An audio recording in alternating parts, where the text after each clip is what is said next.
You are now listening to 15 Minutes of Fame Radio. Let's go! Alright, yo, man. 15 Minutes of Fame. It's good. E. Beasley. Yes. My guy, what up? What's up, Unc? What's the word, man? Ain't nothing, man. You know what the word is. Word resolution. Is resolution. The Yes. word is resolution. Yes, and things will be resolved, man. I'm excited about it. You know what I'm saying? It's coming up April 27th in Atlanta, Georgia, touching down the very first time that big room battle rap has ever been in Atlanta, Georgia. So a lot of people are excited, including myself. The card looks to be promising, a lot of hype around it. And I'm just excited, man. The field is crazy. Sold a lot of tickets. I think this event is going to rival Summer Madness in attendance in terms of like turnout. With the tickets that we sold, is there a number? Is there a number for Summer Madness that we know? Like, it was about 2,000. 2,000. Like okay. In and out throughout the whole day. Right. Like between people that came, left, bought tickets, came. You know what I'm saying? long as they came in the building, it's the capacity of that venue is like, I think 1,750. They crammed it to like 2. At one point, it had 2,000 in there. And this venue does. Which Summer Madness was that? Summer Madness 2. 2. Okay. And this event. What about Gnome 8? What was that capacity? Gnome 8 was Houston. That was 1,300 legally, but I think they crammed it up to like 15, 16. Because it was packed. Yeah, that shit was shoulder to shoulder. That shit was packed. Yeah, that was one of the packed that venues has ever been. Practice? Is that a word? Practice, yeah. That's my ebonics for the day. That was one of the most packed events that venue has ever seen. Pardon me. And I remember you telling me before we did the interview, man, like, that's where they have actual rappers come and perform and it's shit. It's a legendary venue in Houston. Crazy. Big major performance venue. We back there?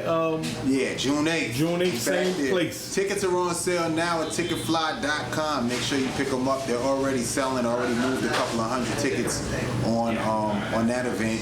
So we're happy about that. And we haven't even announced the other matches. There's going to be some mega blockbusters on there. So if you missed out on Resolution, please focus your energy towards Gnome in terms of attending a live URL event. That will be the next one. And between Gnome, we got Band Legacy. We got Band Legacy coming up. Again, Band Legacy 2, back in Richmond, Virginia. Tickets for that will be on sale. May 17, 18, 19. Yeah, yep. Now, we were getting a lot of people asking us, should we stream that event on that Saturday or Sunday? Yeah, we'll come by. We do it all live here. Guerrilla style. Tell them what it is, 15 Minutes of Fame. Come on through, my man. I just copped this pizza parlor, Uncle Beasley's Pizza. Crazy. Special recipe. Well, this, like I say, man, this is, for me, the most anticipated battle. And not most anticipated, but this card even, like I said, man, is going to be like a Summer Madness 2 whole feel to it, too. So, K-Shine versus Tay Roc. Grimy rematch. Yeah. Who won the first one, in your opinion? Can you say that as a league owner now? That it's been so long ago? I really haven't watched that battle in a long time. I can't say, man. I really can't say. I just know that both of them did well. I left feeling like both of these guys. Great fucking battle. That was my first time working with both of them. Both of them. That was a crazy time too. That was like Tay Roc was on the highway. Yo, I'm on my way. Coming. Just wait. At that time, K-Shine was just getting out of jail. He's in the halfway house. Wow. So he's like, yo, man, hurry up, man. You know, Shine, smile, antsy. Get me violated, man. I thought it was so, man, hurry up. So we was just waiting. Finally, Roc arrived. Boom. Off to the races. You know what I'm saying? Got that done. Shine was out. He made it back in time. The rest is history. Wow. Do we even know that?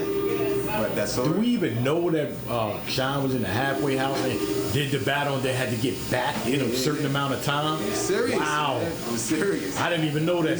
That's when I first met Shine. Wow. Like, he used to call me, I met him through Rex, I believe, at the time. But Shine had got my number some kind of way. He used to hit me, yo, listen, man, I'm ready. So. And I used to try to get him for certain dates and certain things. He would be able to do it, and then some certain times he wouldn't be able to do stuff. But for this particular, that was on a weekday too. It was like on like a random Tuesday. That was some wild day he was able to get out. We knocked it out. I'm looking forward to this rematch because I ask a lot of battle rappers like about rematches. I know some people don't care for rematches, but why? Like that was them in the beginning of their career. Now they're like 20 times better than they were then. Now we get to see them. And two guys who haven't diminished. Right. They've had their ups and their downs, you know what I'm saying? Yeah. Like, I don't think last year was the best year for Tay Roc, you know what I mean? I didn't think he was good. But he's still great. The thing about it is, he recognizes that. He acknowledges it. You know what I'm saying? He acknowledges it publicly. And one thing I respect and admire about Tay Roc greatly is that win, lose, or draw, he promotes the battle when it drops. He never is on no sucker shit. He's never asked me not to drop a battle. He, he promotes the battles to the fullest. Whatever you think he won or lost, he promotes it. And already, I know he had a battle with John's League. He did a 1-round joint. That was a crazy battle. Fire battle. Shout to Johnny. That's my boy. You know what I'm saying? He had a crazy battle. So that right there shows, and he said, like, yo, Bees, this year I'm not playing no games. You know what I'm saying? Let's go. I'm already prepared. He called me like a week or two ago and told me that he was ready for Shine. He could battle him the following day. I could battle tomorrow. I want this to be tomorrow. That's how excited he is about Resolution. Twork and John. Oh man, they both excited about that. They both been asking for that battle. Twork said, yo, I don't really ask you for nobody. I want this battle. I believe that I have what it takes to beat John.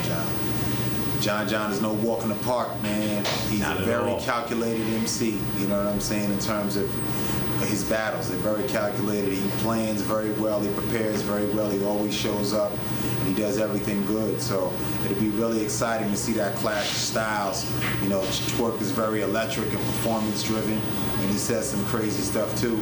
Some unorthodox things that just catch people off guard. So it'll be good to see how these two, you know what I'm saying? John be saying some shit too that you gotta catch too, Big fan of John. It's gonna be a crazy battle, man. T-Top versus Rum Nitty. Come on, man. I mean, like I told you, man, the card is crazy. You got Rum Nitty, who's like the super lyricist right now, you know what I'm saying? Mixed with aggression, like an aggressive lyricist. That's what I call him. You know what I'm saying? Super talented. And then you have T-Top, who is just all an around angle master, dog. Like a performance and delivery, and the angles that T-Top comes up with, and the way he puts together the story, and whenever he's explaining something, when he starts getting on a roll, it's perfect, man. It's right there. So it'll be interesting to see, like, if T-Top attempts to spar with him lyrically, or he takes another path, because you don't always have to fight somebody with their style. You know what I'm saying? Sometimes you can fight them with a different style. True. You fight them with your style, and sometimes you can have all the lyrics in the world and it doesn't mean anything, or sometimes you can have an angle and the lyrics override the angle.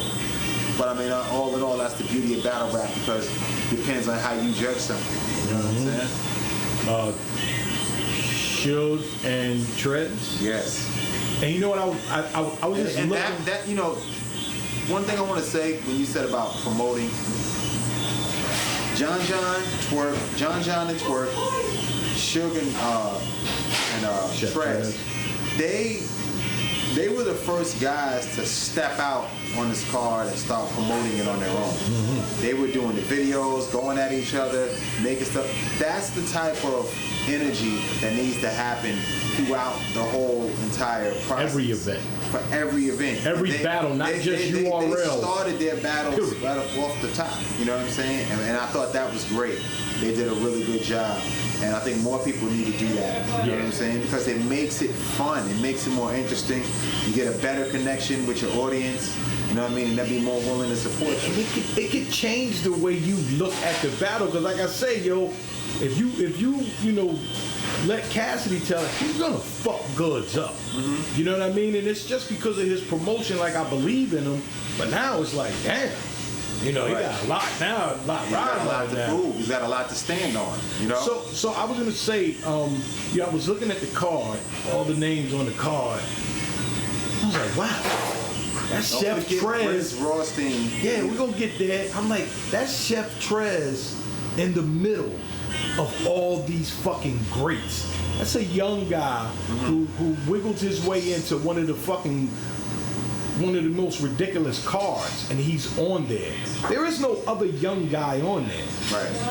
Trez is on there. Says a lot. Trez got on there for a number of reasons. One, he's been consistent on URL. He's had some great battles in the volume series. And also, he took initiative. He saw an opportunity for a match. He promoted the match before it happened. When I'm out here looking for matches, this is already, the car is already rolling. It's going down the block already. Am I going to let it go? Right. Or am I going to jump in and get the match?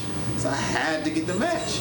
You know, so consistency with the right level of promotion will land you on the card every time. You hear that, Trez? Good fucking job, brother. Good job. And now you got Briz and Young Gil. Yes. Yes. Everybody's counting Young Gil out on this one. I don't think he should do that. I don't think he should do that at all. I mean, Young Gil is one of the greats. You know, you can never count him out. He's with us in the beginning. You know, he's had faced some adversity along the way, just like a lot of other MCs have. But, you know, just speaking to ill, his spirit is just through the roof. He's been calling me. I've even seen him attempt, you know, doing some promotion online on Twitter, starting some trouble, calling, you know, talking shit about what y'all was saying back then. I remember putting that up, throwing that up. He's ready to do this. He's excited for this. You know what I'm saying? He's calling me. He's you know, I got my stuff done. I'm ready. And da, da, da, da. So I'm very, very interested to see Young Gil, because the first time that I actually heard Young Gil was at the Midwest Massacre. I never knew what he. I'd never seen his battles before. Who was he battling on it? Battle Calico. Who? Calico. Okay. No, it wasn't Midwest Massacre. It was what was the name of that event? The second URL event that we did. I believe. Damn, that's crazy. I don't even remember the name. It's been so long. But it was like had Midwest in. It was like basically the St. Louis versus like the Detroit area. Okay. You know what I'm saying, the Michigan area, and that was just a dope event. But that was when I first met Calico, and that was when I first met Young Gil. And I'm watching these guys. I'm like, yo, these motherfuckers are crazy. I was like, yo, these dudes are dope right there. These guys are getting crazy. And Young Gil's always had that crazy personality. That's a fact. Great performer. You know, I don't expect him to come anything less than that. You know, I've been, chopping it up with Verb a lot. Verb's telling me that he's crazy, like don't count him out. You know what I'm saying? And I trust him what Verb says. So I think he's gonna show up. Now on the other hand, and actually there was a number of guys, he chose Briz Rothstein. Wow. You know what I'm saying? And a lot of people are running from Briz Rothstein right now. You know what I'm saying? Because Briz is very dynamic on stage. He starts breathing and he starts going, nostrils start flaring. It's like, oh shit, it's gonna be a long night. Yes, he starts getting pissed off and everything, and he battles with so much presence and emotion. Right.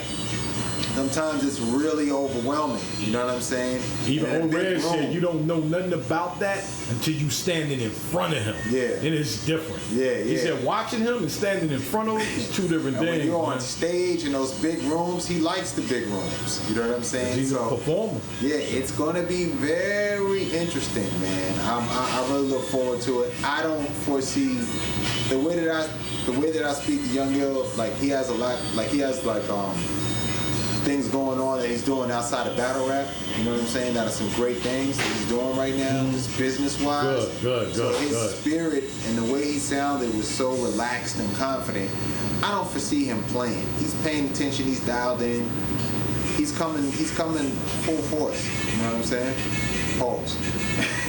Coming full, okay. He's coming full. But he's showing up, ready to perform. 15 minutes of fame. You are now listening to 15 Minutes of Fame Radio. Let's go.